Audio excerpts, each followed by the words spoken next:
Chung ko che chol season 2 bung som ni pangana chiar chun zamang noi POV anu chuan lalu enge tinaron awa et noi tang chuan unu te enge nita tin ro sang churon aw ve poka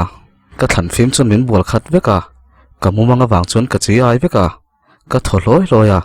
anu chu karu maron lut mala ro sang po churon chawa enge omzia tin anu chu ka bula chuna ron thung hala ka om chu ka doma ka tha khor na salutuk anu chu min kwa ma tingeya aron tile thin ro sang chun tinge unute min au vakha ka ria aron ti ka tuin chop chu ka in khol khola ka zia de nu chun mangchia mole ro sang hian boite vi lo tuma ka ti ro sang chun makati hleya ani mo imu manga tiang chun ka omo ti in amit menga chun som ti na ron lang chuak hiala anu chun itak sa chak lo nen boite dom lo chak box si kha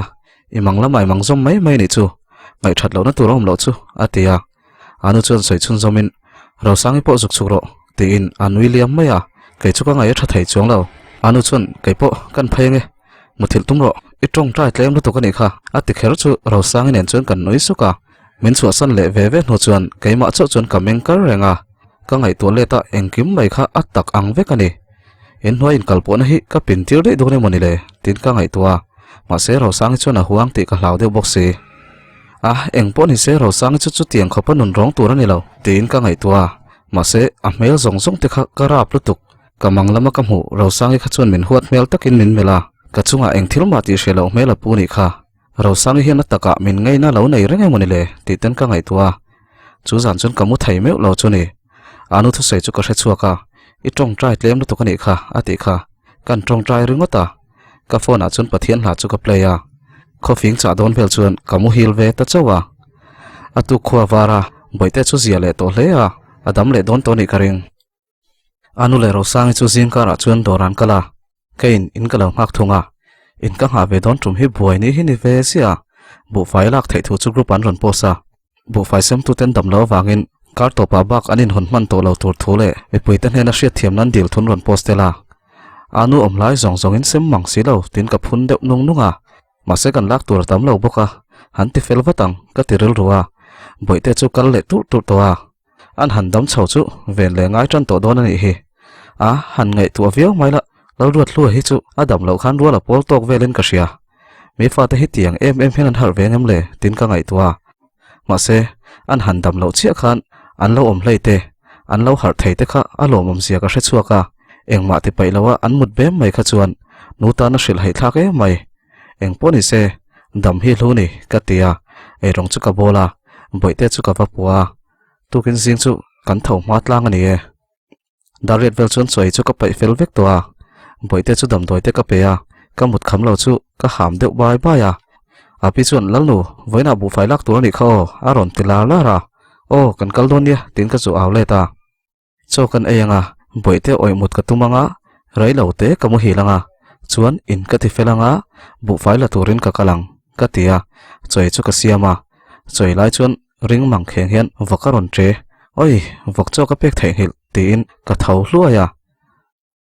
nui lo beng chang su tin ka vina nin om eng wanga nui ti phua ve kher nge mon ni le ka ti le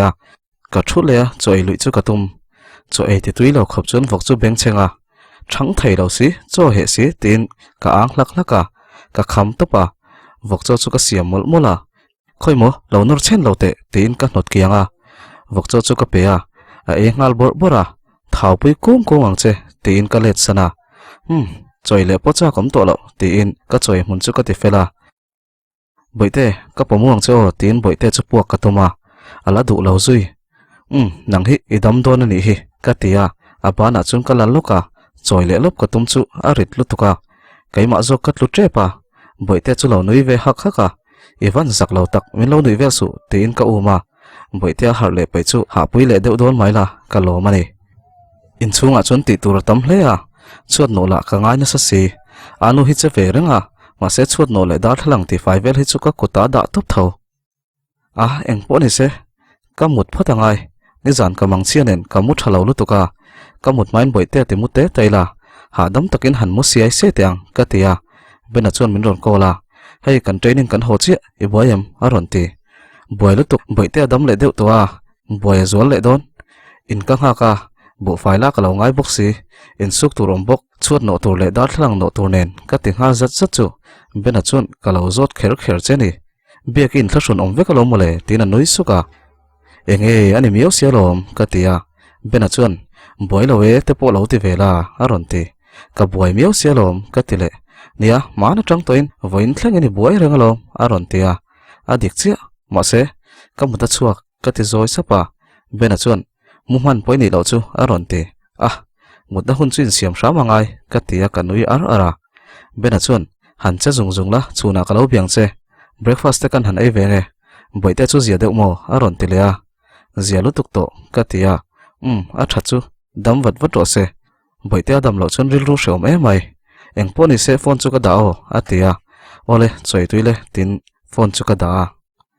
boite chu puak be ring ta ka chuan amu hil ve maya khoma chun ka muta chuat ka not photang nge ka mu photang nge kain su photang nge dar thlang ka not phot don boite hi mut pui ve photang tin ka mu ve dona pi chu ron aw le to lalu dar ni thleng pa kan in hon don lo kha tin ron aw hoi ham pi dar som pakhat vela kan kal don nia kan in su vel photang e ka tia pi chun tlai lama chun kan in nga khom lenga rin ain kan tam le don ania a ron ti ka mu thin phal lo ni hi tin thom no suk to chu ka zong khoma ina kom khat buka khoi tur ka munem ngang mai kain su zung zunga thom ho te ka spina ka bazar chuka nila chu asa thalo mai le ngala chu chu ka han not le u fara chon zai ka playa ka na tho kor u tei lori la chu ka ngai tha na tho po ti zia deun ka sia dar hlang no fai chu chon thula mani mai ka tia pi kan kal don em ni tin pi chu ka zuk awa alawin pe to hle boite chu ka va kai thawa ka po chuaka kanin nor chuak le ta ni pi nen chon kan ti phai mot mola kong la ka chon boy lari chu ka to ka mel rum lutuk ani la chu ne nge ni hriat ni he lal nu bu fain la ve don lo noi sang chon la ron ti zui ka kek bulop chak lutuk chan po ka chang pai lo pi chon kan la ve don ni hi alo tia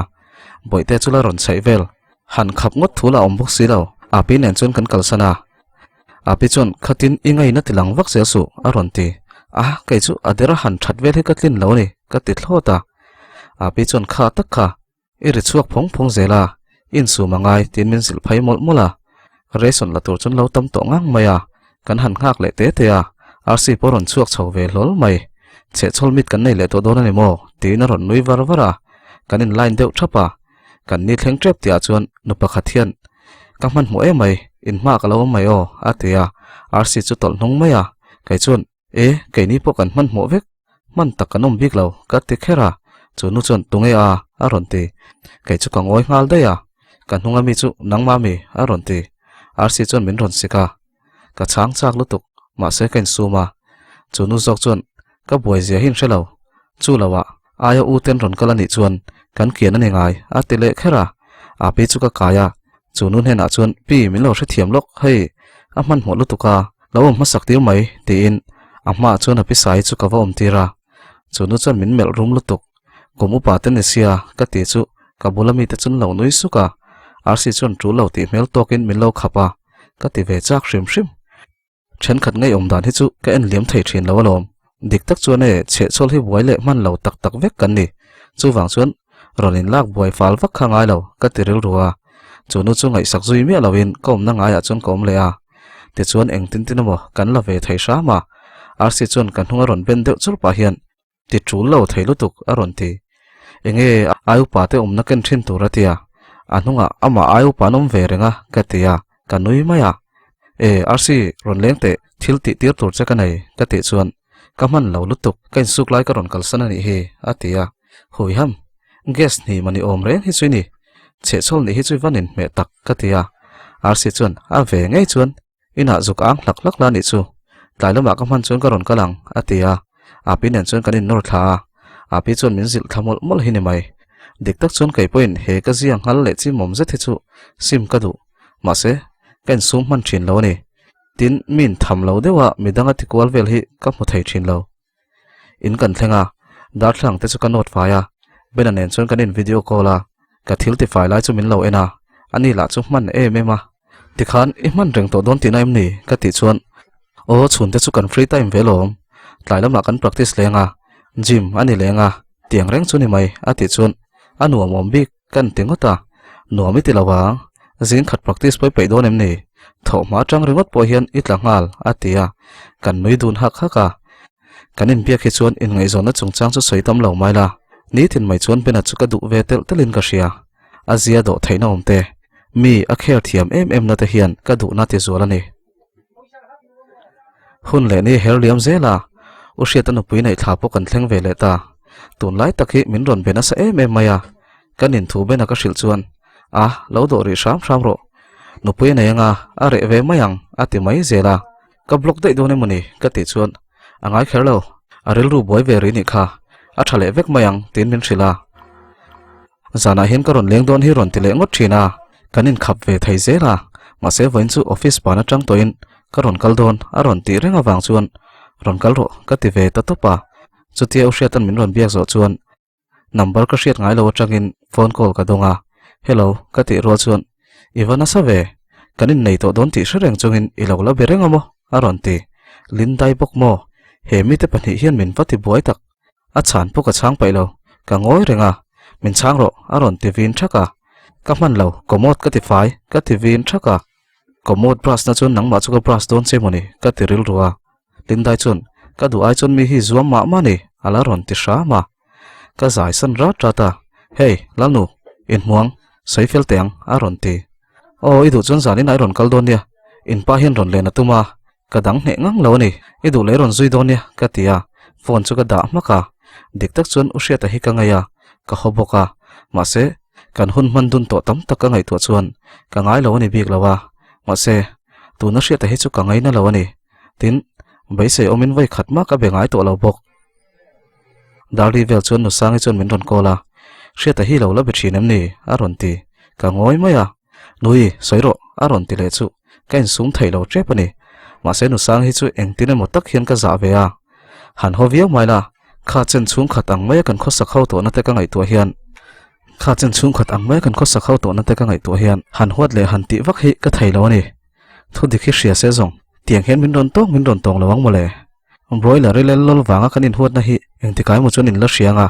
in line chirang mole ka ti ril ruwa ma se kain soi fi pai lem lo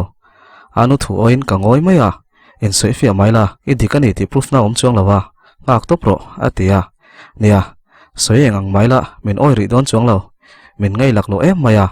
nakina kan dik na chu ala lang chuak ve ma na no sangi chun mak pa chung khung ni ngai lo na tur nu pui nei dona a na it lo asum tho chu angot it lo chung ko pa ngai tak kan nei don lo in rol ve to su ati chu kana zok mai enga ngai mo chu tiang ril ru pu tura min ngai tlat le broiler ri han soi nei ti chu sa tho mai la eng tin nge oi thei tin ka ngai tua aron soi chun zom le chuan ka do thei don lo ti ka ria chu wang chuan phone chu ka off maka ka ril ru a chuan broiler ri te in lama zuk kala zuk rik piap piap mai chu ka cha ka ni a na kan it thu te kan soi lo zia te chu tiang lam hoi voi khat ma kan soi lo zia te ka ngai tua hian eng tin nge chu tiang do chu phona chang hriat zok le tin ka ngai tua ai rong bol pa chuan ka mi tuya parol kianga boite a toys khal chunga thu alo om ve rek rek chu ka en vong vonga dik tak chun boite pa dik tak ania eng tika ma chung kwa kanin zom don to lo ni ti ka ngai tua chang hi chuan kana ve thawasin boite bula chun ka vakala mitui parol tru chuan ka kwa boite chun ka mitui chu huwa min lo shruk saka anu hi chu min ngai tua ve nia tiril ru chungin mitui parol chu chuan kanuya tuna tak hi chuan kana ni lal noi hi ril ru na ve theiloi mon ti nge ni heti taka min ron tham lawa min ron chua chal thin ni ka tiril ruwa ka kalsona pona chun ka va thungoi renga kanu na thil thleng tam tak chu ka ngai tua hun liam to a kan chung ko chu ka ngaya umami om ve se ka ti vong vong thin umami chu ka han kol ringota phone chu lo changa enge nui aron ti vara o ingai om ema ka ti maya inin du nen ron len point tum lo aron ti nang ni jok ron len point tum lo ka ti ve le a kan man lo ni hi ati chon kan man lo fe jok tin ka changa kanin nial zui le ngal achangin kanin niala kan ti ti zui dun mol boka ka har sat na then khat chu ka hrila puitling taka ma chon turin min fuya ka chu chuan lai chu ron phita oh dang gas kan vasim lo ka nge tin ka luta ei rong chu ka bol chun zom mol mola ei rong bol ka pe nu chuan kain bola anu le ro sang tui tur chu ka lom saka boite chuan tun hnaya chin thar choi dona mu thil chu tile towa amu hil le towa azia phian mai ma se zan kan men rei pha thunga daruk vel chuan anu le ro sang chun ron thlenga anu chuan voin chu ka chaw nge mai rin ain kan luna a ron ti ro sang chuan nia voin chu kai ma ni che vela kha chuan kan sal thaberin karing alo ti ve boka anu chuan ehe tui lo lum thlapelo atia don lom ni ka fela lom inai omai chun ka tangkai jok ka ti deuh khera anu nen hen dora kanin kal choka boite adam lo tangkhan kar tlona han kal kol puile han kal san chu dik chen ka hrelawa boite hrisel na tan chun ina om tam le ri thain ka ria ro sang chin noya chun chuka tuma ro sang kalum kep chania ka ti chuan angai ve kherlo sin tina nui sen sena tuilum chu khai thlain a in lam chu pana arin bua zon hu chuan cho chu kan aya ro sang ro a ina ai thunga anu kyang a chon nu sang min ron ti dan chu ka soya anu chon engtin nge ni kan ti don ni inurin ni bula khan ka soya ma se a oi du chuang lawa tin kai po min mu du lo shim shima ti ngai na om lo eng po ni se atlom zo ka han tang ri zel mai la hriata te po anin nei tre palom ati chuar chuara u hriata pon zanin a karon leng don ati ka ti chuan ron lang fo lo se tha sin le tu hnaya phei chuan mi soi du dan te la hi mak thai sia ati siam siama nu thengsil tur kha chu lo da mai ro kan mulok ka tia bena nen chon kanin kola voina lin dai ten min ron ti dan chu ka soi man u ka ma se kain ngai tu afima ka soi chuak le du lo bena hi chon ka thlawang ho hi tina ve sia alo ti let ve mayang ti ka hlawani reife kanin biak nu chuan bena chuan so ka pat na ron thleng atia in chuak le to don mo ka tia min langai mi ka kal lo mai don em ni ati deuh supa chu lam po ni lo ka tia ka nui lui saka dik tak chun ka ngai ve deuh mal riau hian kain ria ka thian te la hi an ma ni to kan boi ve em mai sia bena chuan kan vakal zoyanga ka ron hole watang ka ron kol don chenia atia u hria taron leng don ania ka ti chuan angoi data ani mo ti pa chuan angoi zui wanga boite a mu chak thu te soya ka ti le chuan nia a om velom thatak khan lo bero ka lo ho vele ka ron biang che atia phone chu kan da thleng chu ka vasil zoi zoya ro sang chon tv lo ena anu nen chon an ti ti mel mela u hria ta chu ron lang hlola anu chon ron leng ro tina lo chona u hria ta mit chu sen deuh rama zuemo biara mo in le toni karing ro sang bula chuna wa thua ke chon engtin ma ka lo belo ro sang chon u hriat inin nei vel chu i phur to em alo ti khera u hriat ta chu nui lui saka thil danga soi chun zom daya boite mu to em ni a ron tia anu chon mu to a ma se a har le trep tuang dar ko vel hi a ron har hun hi nia ti in thadeu in alo ko ma thleng ka sil zo chon sofa ola chon ka thua u hriat ta chon min ron mel le zuk thina anu chon kha yu hriat ta khan thingpui duang ati chon u hriat ta chon angai lo ka chak ri lo atia riat le chan ve vel chon ro sang chu chuka anu po chon kan vamu zalange ti in min lu sana u hriat ta nen chu chon kan ngoi renga u hriat ta chon boite chu ka mu chak mole ati supa nia a har le trep tuang tun lai chu tlai mu ta chinga ka ti maya u hriat ta chon idam thamo ati rengot dam thalom nang jok kan ti ve le ngota ka ngai thin khop mai che thil kan ti sualani ati lea nia kanin tong hi kan ti sualani ka tia nilo kanin then hi kan ti sualani ati ve thunga u hriat khatiang zong kha chon soi to lawang thil thenga tam to mai in nuin min ron kol takasin ka tia tu kan nu ati chuan tu vak nge niang midangi kopsan em ni kan nu ti tur iwan nga om ve ka tia anui lui saka lindai mo aron ti ba deuh ni aya kalau biak fau che wangin min ron zila ka ti chuan a hmai chu tuai deuh papa min ron pe fau em ni ati supa ka hrenang ka ron pe fau che niang chu a soi miau sia ka ti chuan ani chungchang chu soi lo teng kaning ania mani nu pui tur ten ning ngai em ni ka tia soi to lo te ka thil ti sual lian takani kanu thiam lo poni lo kai mani ati chuar chuara khang thil thang kha siam that ka chak ngot mai thian rim lai thutluk na siam zung zung hi afu lo ani hi atia boite chu ron tre thata ka wala u hriat ta chuna poma boite a fatha tur hi ingai ngam em ni ati zoi sapa ti dan vak om to chong lai nem kan at man kan mu ni hi ka tia u she ta chuan lindai ithi khol vel kha apoi berani atia nia ma se athi kom reng alom khamin huwa ithutluk na zok hini kan nat pui chuni inu ne nain thutluk na siam ngai kha ka tia kanu thulo shil tu khan hre chiang in ti em chuwa ati chuan chu ai chun nangnin min hre chiang alom ka tia u she ta chuan dik tak chuan kanin then chan kha hosin atia angoi wangwanga nia anin kar po kha chan hote wangin in tana hote wang bokin kan to pani hi ka timaya u she ta chuan tiro tlan dai mayang atilea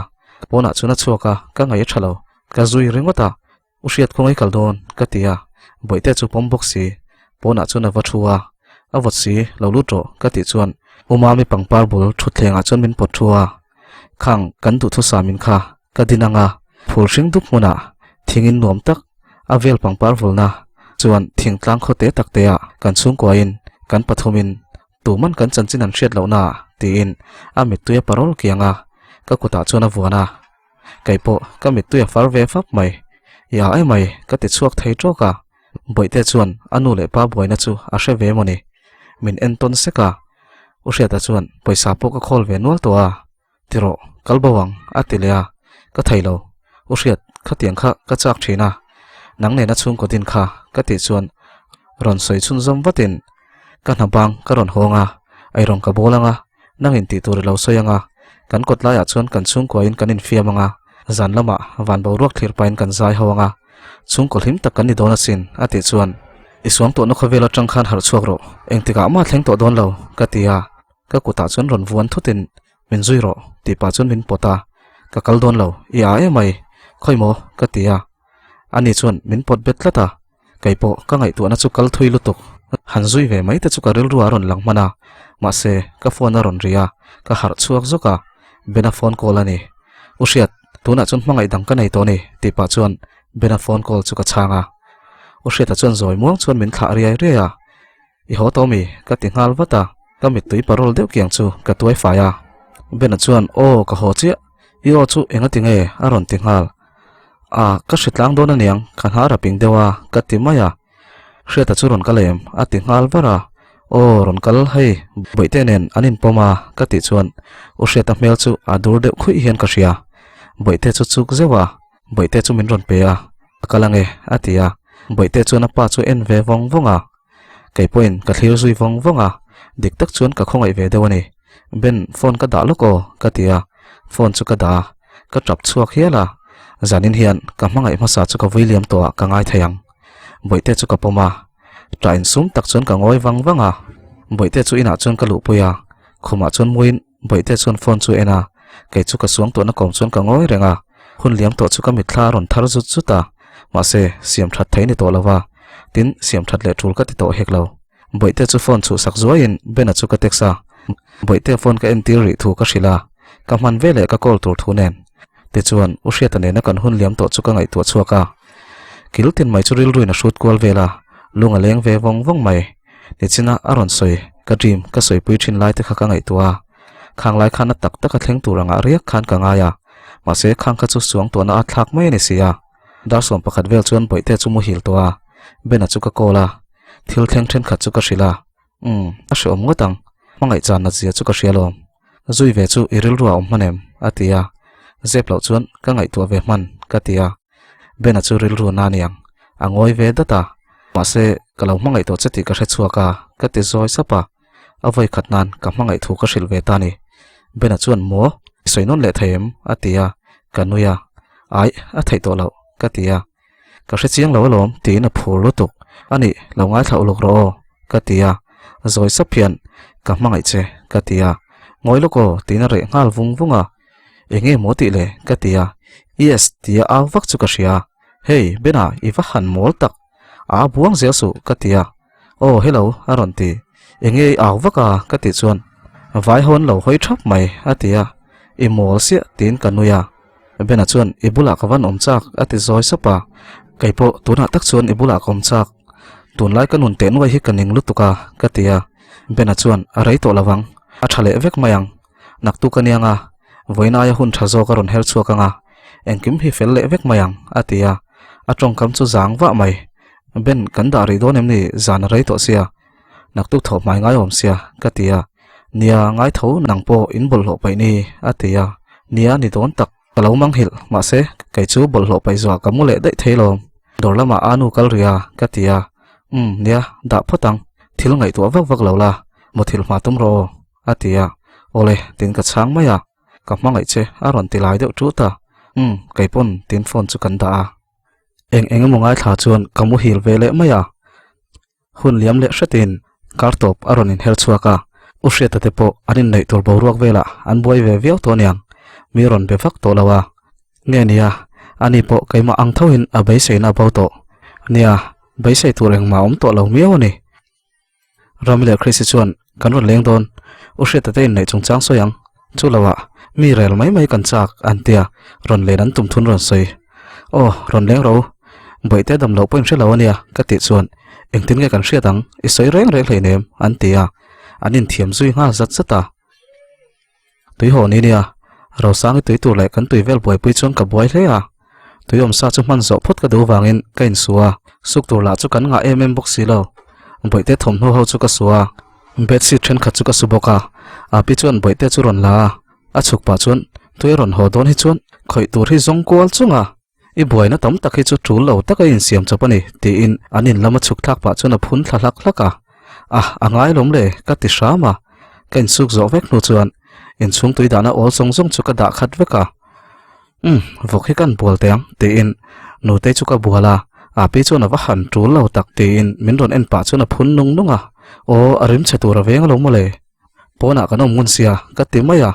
chutia vok ka bol lai chon ramile khrisin ron thleng noi chu nuam mi vati ve avan num mel ve an ron ti enge nuam ka ti na arin chia ka silani hi anom in rin chon ron sil ve ulani mailom ka tia rami chuan nangma kan belo che vok zo khalom kan biak tin nui put nui beng par si te reu si orol ring si khrisi chuan ron ti pari tunami kha chu voki ti na ni lo ka ti vin lora khrisi chuan ania lo mole enge mo vok anga chunin ngai tlat le ti in an nui dun hak khaka ina chuan an luta vokin bul te chu tui chuan ka phu faya ka zo chuan ina chuan ka lut ve ngala an ni pani chuan noodle san lo chhum ham in wa han zak lo phar tak gas te kha hekti sharo ka wati lut ngal kal mai te yei vele du don tho chu lawa gas ta chu aron thleng reng alom tin enga ma min ngai lo chuan an thil ti la chun chun zom mol mola thil te hi ren ve de ro ka te zui shama rami chuan ininom lo ang ha zo chu chu kan ron kal khat nen ti in an noodle sum chun ron chopa ka vai masale ber inun over lo to kichua komsi du vele thosi antia nang ni fe kom ve don tin sha renga bom ni chin ron lei hi ka ti chuan i tho ve lei ne mole an la ti zui gesi ka thoni hi ka tia ges chu aila an ti sam et zuya za na hi chu kan ta cham tlang ani thilai pa chun kan ti tia bena ne na kan chan chin te chu ka soya min lom pui ve le chuan ushiatan in ruk pui min som vel chu ka soi chuak boka rami chuan awa han zak lo tak i lo zui ngo tange i zui ve chuan ka dam chungin ka kom le to lawang che alo ti ngal khrisi chuan dik chi anin nei tur lakhi anu phur ro pui si kan colony ho point tun lai chu kan rel sap reng mai a chapo boxia tu ma khi min mil lawa mo u boile pahmo ka wang chawin kan be thamai mai ni a te chuar chuara nu sang zin thak chan chu broiler ri wang ve kani ka tia ka chanchina soidan chu kim chang takin ka soya tin nu sang ruam man na chu ka soi boka an thin rim lutuk broiler te in chu khoila ange om an ti ngal zukal chil lawang nga grila thaberin ka hreto ka ti chuan an ni la chuan engtina moti ve reng tur an ti tlat mai si dik tak chuan ka chak ve tho boka anin om na chu ka hrila rami chuan tui ho zo ve le kan chukang atia kongpui lama chuan rami le khrisi chun dak chuaka broiler ri ushiata lindai le nu sangi du to ka kan han rel ron tak mai chu kan thol hok thein ka ria soitur kan lo nga tlang ani oi chu lom dik tak chu nu sang hi tun ma tangina zia lo in thup shim pahmo ka po hi mana be ma sang tivel raminan soitak china chuan anoi tran tlat kan tia kan nuya chu ti lai tak chuan abi sai chuan lalnu tuiron ho khaw iwangai saklo ve aron tilar lara ka ria te pa chuan ka tlan chuaka pipe chu ka vuana tuizem chu chinin pipe chu ka del beta rami chuan ron kal teu man mo ru aron ti chung kai chuan enge ka man lo ka ti deuh hluka ron man mo la ni mai vin tok chuan aron ti eng tak chu niang mo tin ka phaya kan kom thlang kong puya chuan boiler le lindai an ron in sui phaya ehe zui roang an tia a tul lo ka ti chuan om zia nei lo an chuak nga la kai po chu tlan chuak ve ngalin pi tu hi mi lo en sak mai ka tia ka zui ve nga la ole khati zong khani selanga thatu zong zong te chunga ka lo ma mi lo la subscribe lo te no mi chuan mi lo subscribe sak ula chuan in pe chom lo share sak lo chuan like comment khain lo tu chia la thonga dik tak chuan in a boring chan to mai thaya anui za thak to lo mai thaya ma se ka thiam lo poni vel pi chuan lawa nang mani khanin a to to nuwa tile ro in ti zela ti khanin akal tawak mai ni hi tin in ngai dan lo soi ula ushia ta le lindai hi in nei sen ti nge noinen hian ni thale se in ti te kha lo soi ro ti thei pe chu om pe chuan ka ring chuang lo